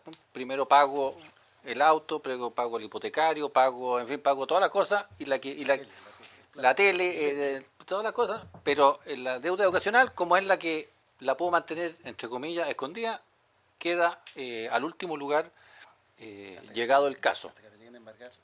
Hasta que lleguen a embargar la casa. Por lo tanto, el sesgo a mí me parece gravísimo hacia un sector tan importante como es la educación. Además de ello, bueno, y vuelvo a reiterar, y el más dañado en esto va a ser el propio Estado de Chile, que es el que está financiando buena parte de esto. Sigo sin comprender además por qué una persona que va a un colegio particular pagado y que eventualmente se endeuda en alguna proporción para pagar el colegio particular pagado de su hijo, o el que quiera hacer un posgrado en una universidad chilena o extranjera, tampoco deba informarse de esa deuda, que es una deuda ¿por qué esta deuda tiene que tener un tratamiento tan especial y tiene que estar tan escondida? Mientras que si una persona, lo conversamos con el señor Elizalde, que va y se tiene que operar del corazón en la clínica y tiene que tomar un crédito, bueno, eso pasa. ¿Por qué la salud va a tener menos preferencia en términos de esconder información que la educación? Entonces, yo creo, presidente, que ojalá podamos llegar a unas observaciones unánimes en la comisión, que probablemente hoy día ya no vamos a tener tiempo, pero mañana, cosa de hacerle ver estos puntos a la Comisión de Educación, porque creo que este proyecto tiene que ser mejorado sensiblemente. Gracias. Senadora Rincón, entendiendo que quedan 2 presentaciones todavía, y voy a solicitar la prórroga hasta las 11. Tengo comisión de pesca, presidente, independiente que pueda, doy mi consentimiento para que se prorrogue la sesión. Bien, se prorroga entonces hasta las 11 de la mañana para después darle la palabra. Gracias, presidente. El efecto, y aprovechando que está la Comisión de Mercado Financiero acá presente, presidente, el efecto de aprobar una norma como esta, además de los ya señalados por mis colegas, también puede traer aparejado que este tipo de crédito en particular aumente su costo, en específico, no en general, sino que este en particular, como pregunta, y con ello, y la consecuencia es que obviamente se limita el acceso a los créditos para perfeccionamiento en materia educacional. Y segundo, conociendo los avances en materia de inteligencia artificial, de tecnología, al final estas normas, presidente, pudieran estar superadas por la normativa, en el sentido de que toda esta información igual va a estar disponible, pese a todas las trabas y filtros que queramos poner nosotros. Creo que eso es lo que va a pasar al final. Por muchas trabas y filtros que pongamos en la legislación, todo este tipo de información va a ser una información que el propio cliente, entre comillas, va a poner a disposición del sistema. Creo yo, mi humilde opinión. Bien, ofrezco la palabra a la Tesorería General de la República. Señora Tesorera, doña Jimena Hernández. Muchas gracias, señor presidente. La presentación, sí.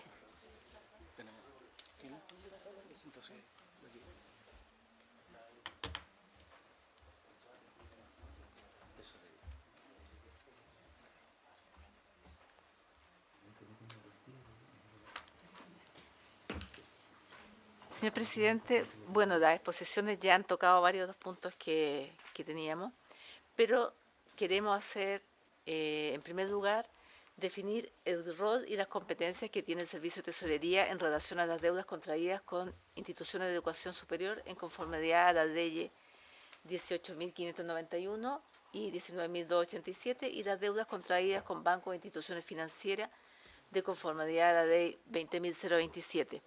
También quiero mencionar que la Tesorería no cuenta con competencia o funciones para todo lo que son las líneas de financiamiento de estudiantes para cursar estudios de educación superior administradas por Corfo.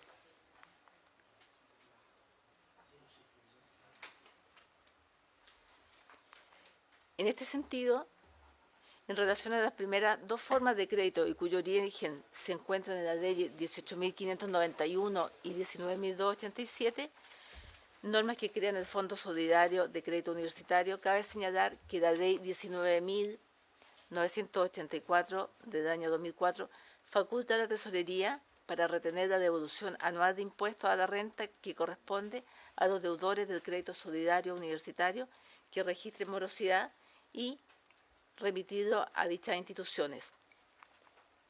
Por lo tanto, en estos casos, la Tesorería actúa como un mero retenedor y recaudador de estos fondos para el pago de estas obligaciones que se encuentran en mora. Por lo tanto, en este caso, el fisco no es acreedor, sino que más bien es el fondo de crédito universitario respectivo de cada universidad. En relación al segundo tipo de financiamiento, que es el CAE, que hemos estado viendo en esta sesión, definido por el proyecto de ley 20.027 del año 2005, aquí es importante señalar que su reglamento regula y establece un sistema de financiamiento de estudio de educación superior, denominado CAE, y que está presente en el cuerpo legal, con el objeto de generar institucionalidad. En este financiamiento, la administración es realizada por la Comisión de Administración del Sistema de Créditos Superiores, Comisión Ingresa, y tiene beneficios y prerrogativas que los diferencian de deudores comunes, así como, por ejemplo, una tasa de interés fija del 2% anual. También los beneficiarios pueden solicitar que su cuota no exceda el 10% de su renta promedio de los últimos 12 meses. Tiene un periodo de inexistencia de 18 meses desde la fecha referencial del término del plan de estudio. Todos son situaciones que están previstas para que el deudor no ingrese en morosidad. En este sentido, también la ley, con el objeto de mantener la sustentabilidad del sistema, el legislador adoptó un par de medidas tendientes a asegurar o facilitar la recuperación de estos créditos, existiendo por un lado, como condición de acceso a la garantía estatal, que se otorgue un mandato especial a la banca en cuanto a lo que es su recuperación, y en segundo lugar, se faculta a la Tesorería General de la República, nuestro servicio, para retener la devolución de impuestos a la renta al deudor del crédito garantizado, en los montos que se encontraran en este momento moroso.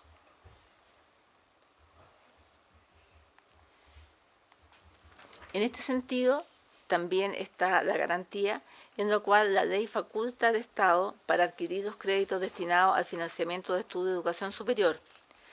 En el proceso que hay para la operación, aquí la Comisión Ingresa informa a la Tesorería los montos de los valores recibidos para instituciones financieras y nos informa a la Tesorería todo lo que es para los registros contables de su tramitación.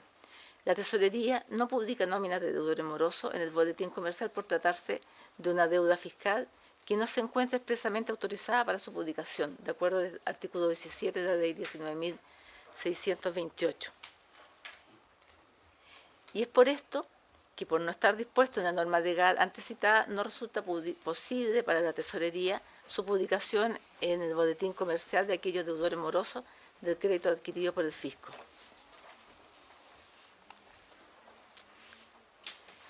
En caso que por ley de transparencia sea solicitada información a la Tesorería, es importante señalar, de acuerdo a la misma ley de transparencia y los propios procedimientos de la Tesorería, que cualquier solicitud de información respecto de deudores morosos, tanto del Fondo Solidario o como del CAE, cuya retención de impuestos a la renta se haya realizado por la Tesorería General de la República, nos informan directamente, previamente, existe una comunicación al tercero afectado, deudor moroso, para que en tiempo y forma él dé su aceptación de la publicación. En caso de no contarse con esta información o que el deudor se opusiera a ella, se entenderá que la publicidad no es realizada. Esta es la posición que tiene la Tesorería en cuanto a lo que es materia de información de estas obligaciones en cualquier sistema. No obstante, es importante señalar que también, y como señaló la Comisión de Mercado Financiero, nosotros para lo que es la cobranza de la deuda que ha adquirido el fisco, es fundamental que se pueda comunicar, es un incentivo para el pago. Le permito también la palabra, señor presidente, al jefe de la división jurídica. Señor presidente de comisión, ¿me permite? Perfecto. ¿Cómo una persona ejerce ese derecho a oponerse a la publicidad en términos prácticos? ¿Cómo comunican ustedes? Por carta certificada que se tiene que enviar dentro del tercero día cuando la tesorería considera que afecta derecho de tercero y debe ser comunicado a ese tercero. Y la ley establece de que él puede oponerse. Y si no se opone, accede a él o no se opone, se entrega esa información. Está bajo el principio de la publicidad y de la transparencia y todos los actos de la administración, de acuerdo al artículo 8 de la Constitución. Señor presidente de comisión, con el permiso de usted, dirigirme con respecto a las cifras, porque creo que eso es importante para dimensionar la problemática de la cual estamos conversando, digamos. La deuda que cae, que tiene el fisco, que como ya se habló es el 47,6%, la mitad, digamos, lo ha mencionado el subsecretario de Educación y otro de los exponentes, nosotros lo reflejamos en un formulario 34 de cobro, y el cobro de eso fundamentalmente se hace a través de la retención de devoluciones de renta cuando corresponda. Las acciones de cobranza, como tienen un efecto social, hay toda una polémica en ese sentido, hay una resistencia, se nos hace muy complicado. Pero las cifras en esto son elocuentes, digamos. El 86% de esa deuda está morosa. En convenio está el 10% y pagada de esa deuda está el 4%. Esos porcentajes se reflejan en la siguiente cifra. Se refleja que el monto neto adeudado son 410.000 millones de pesos, 410.720 millones, 552.412, esa es la cifra, pero voy a hablar en general para no. Y el monto neto pagado son 18.330 millones de pesos, ¿ya? Con lo cual, ustedes se dan cuenta de la magnitud de lo que está en juego en cuanto a dineros y porcentajes. Y esto afecta a 108.517 RUT, o sea, a 108.517 personas. Tenemos el desglose por región, y ahí, al incluirse en región, lo importante es que considera a todos los deudores, sean estos o no contribuyentes, tengan o no tengan domicilio tributario, lo cual hace muy dificultosa su cobranza efectiva. Por lo cual, en general, tendemos a concordar de que la mayor transparencia, la mayor publicidad, esta norma, aparte de las consideraciones de opacidad, ayuda al recupero, digamos, y nosotros como tesorería tenemos que velar, esa es nuestra misión institucional, por el recupero de las acreencias del Estado, digamos, del fisco. Y esa sería lo que yo quería agregar a la presentación de la señora tesorera. Muchas gracias. Señor Vidal. Sí, por supuesto. Eso quería consultar si esta información... Sí. No, los datos de monto no están, pero sí se los podemos hacer llegar. Sin perjuicio de que lo hago llegar por correo al presidente, perdón, al secretario. Está por región, sí, ahí sale Arica también. No, pero sin nombre, no. Señora tesorera, ¿habría terminado su presentación? Sí, señor presidente. Entonces le damos la palabra a la comisión ingresa. A don Tomás Bayo. Buenas tardes, señor presidente, estimados miembros de la Comisión de Economía, el honorable Senado. Gracias por la invitación y la oportunidad por poder compartirles las apreciaciones que tenemos como organismo público, como Comisión Ingresa, basados principalmente en la experiencia acumulada ya en la administración del sistema que estableció la Ley 20.027, más comúnmente conocido como CAE. Llevamos prácticamente 14 o 15 años administrando este crédito. Empezó en el año 2005. Y, bueno, parte de la presentación que tengo preparada, buena parte del contenido ya ha sido ampliamente comentado y expuesto. No obstante, entonces, me voy a permitir centrarme tal vez en algunos aspectos que dicen relación con los hitos o etapas más importantes que tiene este proceso de administración de créditos estudiantiles, en este caso específicamente el CAE. Ratificando menciones de los exponentes anteriores, quiero especificar que el número total de deudores al cierre del año pasado es de aproximadamente 930.000 estudiantes que han ejercido o han sido beneficiados con la opción de financiar 1 o más años de sus estudios de educación superior. De ellos, atendido, como ya mencioné, que este proceso empezó, o este sistema empezó en el año 2006, de ellos ya hay 484.000, como bien lo mencionó la Comisión para el Mercado Financiero, que se encuentran en la etapa de pago. Quiero ser específico, o sea, muy claro en decir que la etapa de pago solo comienza cuando un estudiante egresa de sus estudios de educación superior o los abandona, deserta de ellos. Ahí solamente se vuelve exigible la deuda. Durante la etapa de estudio no hay obligación alguna de pagar, independiente de que pueda hacerlo voluntariamente porque este sistema permite prepagos o pagos de intereses periódicamente, de tal manera de no incrementar la deuda. Hecha esa precisión, respecto de ese nivel de deudores que se encuentran ya, o beneficiarios del CAE que se encuentran ya en la etapa de pago,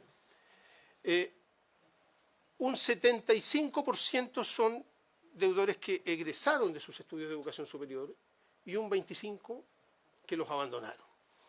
Y voy a hacer esta distinción siempre porque en realidad el comportamiento de pago de uno y otro universo son muy diferentes. También se mencionó de que aproximadamente la morosidad de los deudores que lograron terminar sus estudios es del orden de un 30%, por lo tanto un 70% hasta el día, en circunstancias que los deudores que abandonaron su estudio de educación superior, la situación es exactamente la inversa. Un 70% no está pagando y un 30% sí paga. En esta lámina se puede apreciar que el primer hito es que cuando se egresa o se deserta deben comenzar a pagar sus cuotas los deudores y se habilitan obviamente todos los medios de pago disponibles, plataformas de pago web, cajas, convenios con empresas recaudadoras como Sencillito, Servipal, Caja Vecina, etc., de tal manera que tenga una cobertura absolutamente nacional. El segundo hito, en ese proceso, el deudor empieza a pagar, puede pagar o no pagar. Si paga, evidentemente no va a haber ningún registro. Si no paga, y esto quiero ser bien enfático porque es importante imaginarse cómo opera, si no paga, se informa la cuota no pagada con una periodicidad semanal a la Cámara de Comercio de Santiago, más conocido como DICOM, el Boletín de Informaciones Comerciales, más conocido como DICOM. Por lo tanto, si no paga, se informa, si paga, se elimina. Es una información de una actualización de una alta frecuencia y muy permanente mientras diga relación con cuotas morosas que están impagas. Aquí tal vez resaltar de que en este sistema de financiamiento, por lo menos lo que nos dice la experiencia, es que la morosidad es bastante estructural y es posible de recuperar. Me imagino que esto es un criterio más o menos extensivo a los créditos en general, pero es bastante más probable de recuperar cuando la morosidad es temprana que cuando la morosidad se vuelve ya más permanente, más dura. Tanto es así que de los deudores egresados que tenían morosidad entre 1 y 2 cuotas, finalmente el 60% de ellos se recupera. Por el contrario, en los deudores que tienen más de 6 cuotas impagas, solo el 4% logra recuperarse. Es decir, operan las garantías del Estado y de las instituciones de educación superior. Cuando han transcurrido 3, 4 o 5 cuotas que no se han pagado, efectivamente, en esa etapa lo que se ha hecho es un cobro prejudicial que consiste en tratar de ubicar al deudor por correo, por celular, y de persistir la mora, de persistir el incumplimiento de pago, finalmente se entra a la etapa de cobranza judicial. En todo este trayecto, en todas estas etapas o hitos, está operando DICOM, efectivamente. ¿Bien? Primero por las cuotas morosas y después por la cuota y después por la deuda acelerada. ¿Qué es lo que sucede cuando un deudor deja de pagar 4, 5, 6 cuotas? Se acelera o se hace exigible el saldo de la deuda. Y lo que se informa al Boletín de Informaciones Comerciales en ese caso es entonces las cuotas morosas más el saldo de la deuda acelerada, que pasa a ser exigible. Ese es el proceso o los hitos hasta la etapa de cobranza judicial, en que el banco, que es el administrador de estos créditos, presenta una demanda ejecutiva y, de no haber avenimiento con el deudor en esa etapa, finalmente termina operando operando las garantías del sistema. Los garantes de este sistema son el fisco y las IES. El fisco en el 90% de las deudas asociadas a egresados y las instituciones de educación superior en un 70% de las deudas asociadas a los estudiantes que desertaron de su estudio de educación superior. Se ha dicho varias veces, pero es importante considerar que el Fisco de Chile actúa en dos calidades en este sistema de financiamiento. La primera como garante del 90% de la deuda asociada a estudiantes que egresaron y en promedio aproximadamente un 20% de la deuda asociada a los estudiantes que desertaron. ¿Y por qué digo el 20%? Porque las instituciones de educación superior son las que otorgan una garantía importante para aquellos estudiantes que abandonan sus estudios, que equivale al 70% restante, porque de cara a los bancos siempre hay un 90% de cobertura de garantía. Y la segunda calidad en la que actúa el fisco es como acreedor directo, que muy bien especificó el subsecretario. Esta calidad de acreedor directo, porque el fisco compra las bases de licitación y la normativa que rige este sistema, establece la posibilidad de que los bancos le vendan al fisco una parte de la cartera que originan. Todos los años los bancos originan obligadamente el 100% de la cartera, pero una parte de ella la pueden vender a la tesorería. En general ha sido un porcentaje de venta que ha rondado el 45% y por eso la cifra de 47% cuando analizábamos el CAE en su conjunto. El CAE en su conjunto tiene colocaciones del orden de 9.000 millones de dólares, de los cuales 4.500 millones de dólares están siendo creencias del fisco directamente. Me pide la palabra el senador Elizalde. ¿Sobre qué criterio el fisco determina cuánto compra de esa cartera? ¿Está regulado o es discrecional?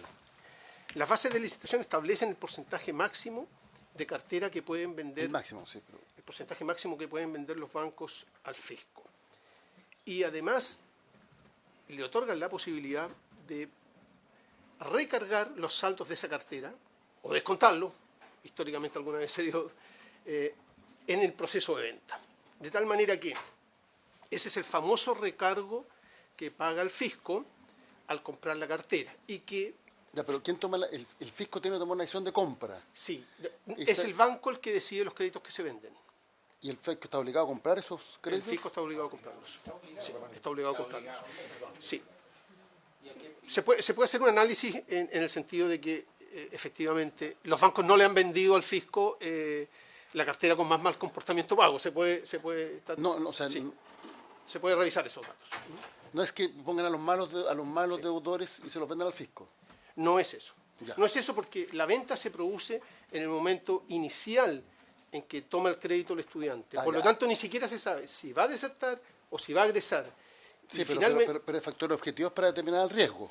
Hay factores porque objetivos. Puede ser familias de menores ingresos o de mayores ingresos. No conocen los deciles socioeconómicos ni tienen esa información los bancos. Perfecto. Sí. Más bien la decisión está tomada respecto de determinadas carreras o universidades porque esa información sí la tienen, información de carácter académico. Sí que por lo tanto efectivamente pueden discriminar de alguna forma, pero no por motivos familiares, personales o socioeconómicos. Bueno, quería resaltar, a pesar de que se ha mencionado varias veces durante esta mañana, quería resaltar estas dos condiciones, estas dos calidades en las que actúa el fisco. Dicho lo anterior, vamos a entrar al proceso, a las herramientas de cobro propiamente tal. Las herramientas de cobro yo las clasificaría en dos. En las que dicen relación con los procedimientos de cobro y que apuntan a recuperar una cuota que está impaga, y que ahí, en primer término, está la publicación de información morosa en el Boletín de Informaciones Comerciales, están los procesos de cobranza prejudicial y judicial, y está el proceso de retención de excedentes generados en el pago de impuesto a la renta. Esas son medidas, de alguna manera, o disuasivas o compulsivas, que apuntan a recuperar una cuota que está impaga. Pero hay otras medidas que establece este sistema de financiamiento y que, en realidad, se fortalecieron con la modificación legal del año 2012 a la Ley 20.027, y que dicen relación con que se creó un pago contingente a la renta y se amplió la posibilidad de suspender el pago de las cuotas tantas veces sea necesario. Evidentemente, para suspender las cuotas, tiene que acreditar una situación de cesantía o de desempleo, y para que opere el pago contingente a la renta, tenemos que acreditar la renta del último año y ver si el promedio de esa renta, cómo se compara con el valor de la cuota que paga. Por lo tanto, este sistema actualmente contempla pagos contingentes a la renta, que se mencionó algunos momentos atrás, como una de las medidas deseadas para un sistema de financiamiento asociado a créditos educativos, y también contempla la posibilidad de suspender el pago de las cuotas tantas veces sea necesario durante la vigencia del calendario de vencimientos o del cuadro de pago. Situaciones. La primera me ha pedido la palabra la senadora Rincón, y la segunda a ver si podemos ir directamente, porque estamos un poquito con el tiempo, a las últimas láminas de cuáles son las consideraciones, los mecanismos de apoyo. Ya. Senadora Rincón. Ya, para ir a los mecanismos de apoyo. ¿Me voy a los mecanismos? Primero usted, Ya, termina perfecto. usted y la senadora Rincón. Entonces, nos saltamos acá. Respecto de lo que estaba mencionando, en realidad voy a seguir prácticamente el mismo orden, porque, respecto a estas herramientas para cobrar o facilitar el pago, las consideraciones son que, si bien son procedimientos que actúan o están definidos individualmente, ellos actúan en conjunto. Tienen una sinergia al operar en conjunto. Tanto es así que, por ejemplo, si una persona está publicado en DICOM, pero tiene la chance de acogerse a una suspensión de pago o a un pago contingente, evidentemente por un lado tiene un elemento disuasivo y por otro lado tiene la solución. Entonces actúan conjuntamente. Es necesario resaltar que no solo constituyen herramientas que cautelan los derechos del acreedor, ya sea fisco o bancos, como mencionamos, sino que también los de los garantes de estos créditos. Y ahí vuelve a repetirse el Fisco de Chile y las instituciones de educación superior. Estos mecanismos de apoyo, además, operan indistintamente sobre estudiantes que hayan egresado o desertado de sus instituciones. Y, si bien es difícil cuantificar, estoy seguro que es altamente probable que la eliminación de alguno de estos mecanismos de apoyo a la recuperación de los créditos tenga incidencia en un aumento de la morosidad proveniente de deudores que hoy se encuentran pagando oportunamente y que podrían dejar de hacerlo, o una disminución de la recuperación de los créditos que hoy se encuentran morosos, con un impacto fiscal, ya dicho, en la calidad de acreedor o garante, y un impacto en las instituciones de educación superior en su calidad de garantes. Un punto de la cartera son hoy día 90 millones de dólares, un punto de la cartera. Así que esa es una pérdida que asume Estado, Fisco, universidades e instituciones de educación superior en el tiempo, por supuesto, pero un punto. Si son 5 puntos, es 5 veces ese valor. No sé cuánto podría impactar, pero sí, lo que sí sé es que impacta. Eso, la experiencia, por lo menos, parece irrefutable. Se ha mencionado que la eliminación de las deudas estudiantiles implicaría la eliminación de una restricción para que este tipo de deudores puedan acceder a otras necesidades de financiamiento, como por ejemplo los créditos hipotecarios, que se hablaba recientemente.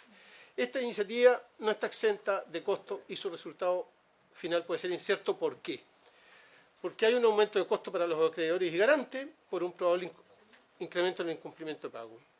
También es probable que los bancos interesados en futuras licitaciones, mientras no se define un nuevo sistema de financiamiento, es necesario seguir licitando bajo el esquema de la ley 20.027, y eso podría traducirse en que se aumenta el recargo en la venta de los créditos cada vez al fisco. Porque de alguna manera van a compensar este mayor riesgo y esta mayor opacidad de la información de mercado.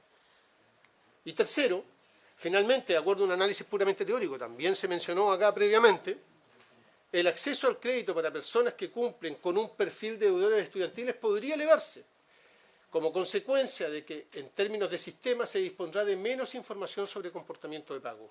Ello implicará un aumento de riesgo e incertidumbre y, como consecuencia, una alza en las tasas de interés, probablemente. Eso podría ser esperable. Finalmente, podemos mencionar que si bien los créditos cada vez son, podemos mencionar que los créditos cada vez son otorgados por bancos y por lo tanto están afectos al marco regulatorio de esa actividad. Y en ese sentido hay otros registros obligatorios, como el que lleva la actual Comisión para el Mercado Financiero, ex Superintendencia de Banco, que se refiere a deudas o a información de carácter positivo, y que es la que ha incidido en las negativas de algunos créditos hipotecarios, por ejemplo, o en alguna molestia que podría tener deudores educacionales. Eso es cuanto puedo resumir en pos del tiempo, presidente. Ahora la senadora Rincón y después al senador Elisa. Gracias, presidente. Yo no he estado, porque no está en esta comisión este proyecto, el de datos, y que crea la Agencia de Protección de Datos Personales, pero tenemos la CMF acá, que supongo que ha estado participando en esa discusión. Y tengo aquí el texto borrador sin revisión final de cómo está hoy día en la comisión. El actual artículo 4 establece el tratamiento de los datos personales y establece el que no se requiere autorización al tratamiento de datos personales que provengan o que se recolecten de fuentes accesibles al público cuando sean de carácter económico, financiero, bancario, comercial, bla, bla, bla. El texto que se está aprobando, insisto, este borrador, saca toda esa parte. Y por eso hacía yo mi reflexión anterior al principio, y se me dijo que no, que yo estaba equivocada, pero yo creo que se respondió en base a lo actual. En base al texto aprobado, la verdad es que se elimina todo eso y se señala que los derechos del titular de datos, toda persona actuando por sí o a través de su representante legal o mandatario, según corresponda, tiene derecho de acceso, rectificación, cancelación, oposición y portabilidad de sus datos personales de conformidad a la ley. Tales derechos son personales, intransferibles e irrenunciables y no pueden limitarse por ningún acto o convención. En caso de fallecimiento del titular, los datos de los derechos que reconoce esta ley pueden ser ejercidos por su heredero. Yo no sé cómo muta el resto de la ley, porque es un poquito larga, no alcancé a estudiármela ahora, pero si no hay modificación hacia adelante, la verdad es que toda esta discusión es media inoficiosa, o la verdad es que va en el mismo sentido que lo que se está aprobando en la comisión respectiva, y me gustaría, aprovechando, insisto, presidente, que está aquí la CMF, que nos pueda ilustrar respecto de esto y qué pasa o cómo conversan estas dos iniciativas. Quisiera antes darle la palabra al senador Elizalde y después para hacer la consideración otra final. pregunta, porque hasta ahora estamos viendo el acceso a información de la institución que otorga el crédito y que obviamente ahí evalúa su riesgo y con mayor información puede hacer una mejor evaluación. Y obviamente si esta información no es publicada, la institución no tiene, va a ser una evaluación con menos información, una peor evaluación.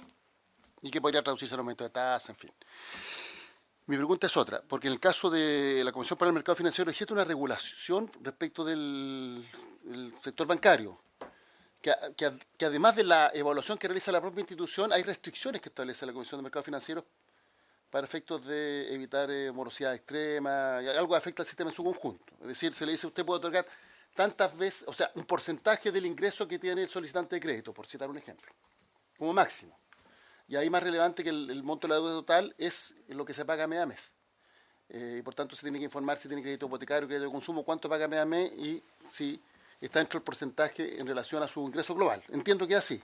Y las instituciones bancarias están obligadas a cumplir con ese tipo de instrucciones.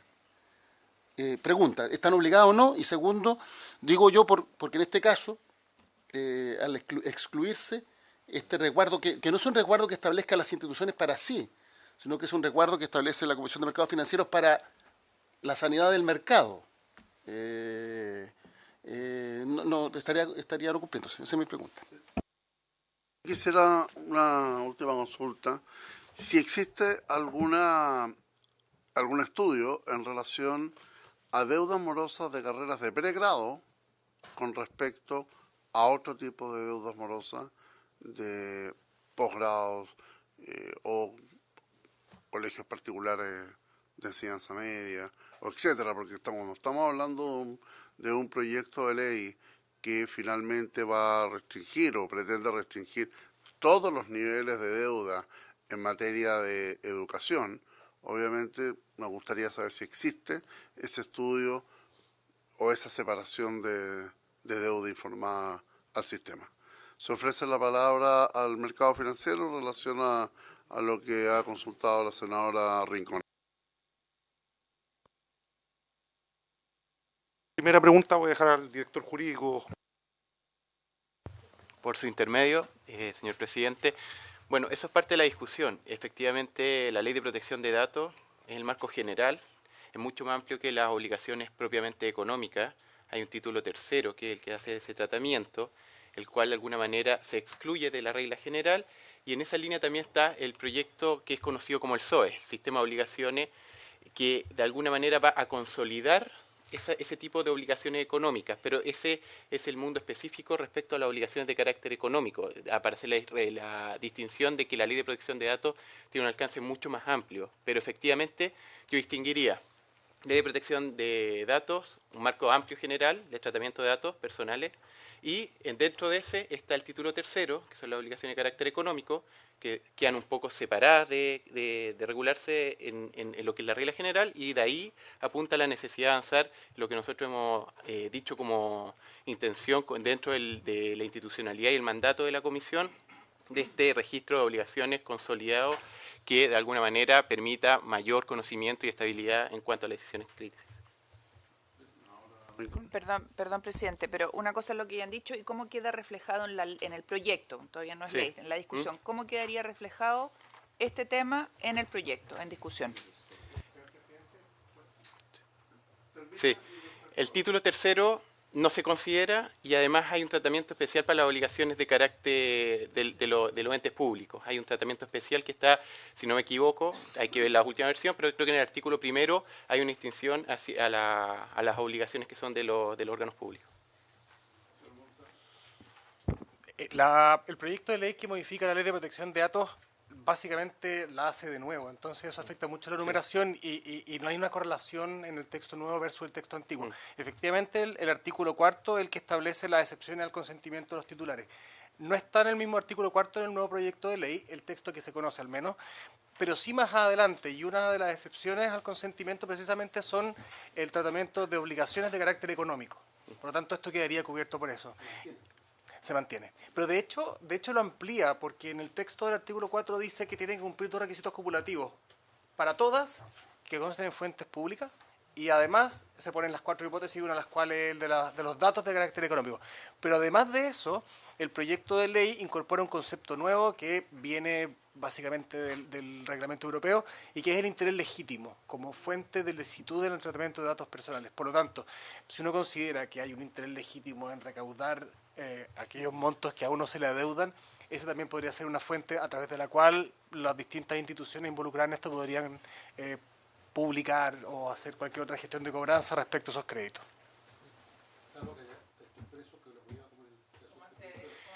Exactamente, o sea, si esto se incorpora, quedaría prohibido como otras deudas específicas que hoy día ya están prohibidas. Presidente, respecto de la pregunta del senador Elizalde, una precisión, simplemente la regulación de la comisión no es prescriptiva respecto a los porcentajes de crédito que pueden otorgar las entidades, es atribución de ellas dictar sus políticas. En general hemos visto que sí tienen límites respecto al ingreso, respecto al patrimonio, pero es algo que es libre en ese sentido, tienen que estar incorporadas las políticas y nosotros revisamos que sean acorde a los resguardos, o sea, si tienen menos resguardos, nosotros les pedimos otro tipo de política, más capital, más reserva, más provisiones. Pero la verdad es que el otorgamiento de crédito en Chile depende de las políticas que las propias instituciones financieras se otorguen. Pero esa es una libertad total, o sea, ¿se podría otorgar un crédito que significara 2 veces el ingreso de una persona, por ejemplo? Estoy siendo algo que absurdo, o sea, pueden haber situaciones, lo que pasa es que puede haber otorgarse gente que en términos patrimoniales pueda tener una situación distinta, entonces la evaluación de la calidad crediticia de ese potencial deudor corresponde al banco. Está bien, pero usted me dice que si tuviera patrimonio, o sea, siempre está condicionado a una evaluación que sea racional. Por supuesto, los bancos tienen una estructura, tienen comités de crédito donde se evalúan las situaciones particulares de cada deudor y en términos de tamaño van a ser pasados a comités si es que ejercen eso. Sí, pero me pregunta, ¿cómo controlar el riesgo moral? Lo que pasa es que, no, está bien, lo que pasa es que alguien que tiene, por eso mismo le digo, hay políticas de crédito, nosotros vamos a exigir provisiones, en la medida que esto sea más improbable que se pague, va a subir el costo de crédito. Exactamente. Es la pregunta que hacía yo, o sea, el efecto inmediato va a ser exactamente. Si hay más riesgo, más provisiones, nosotros vamos a estar encima de provisiones. Bien, habiendo cumplido el objeto de la sesión, se levanta. Muchas gracias.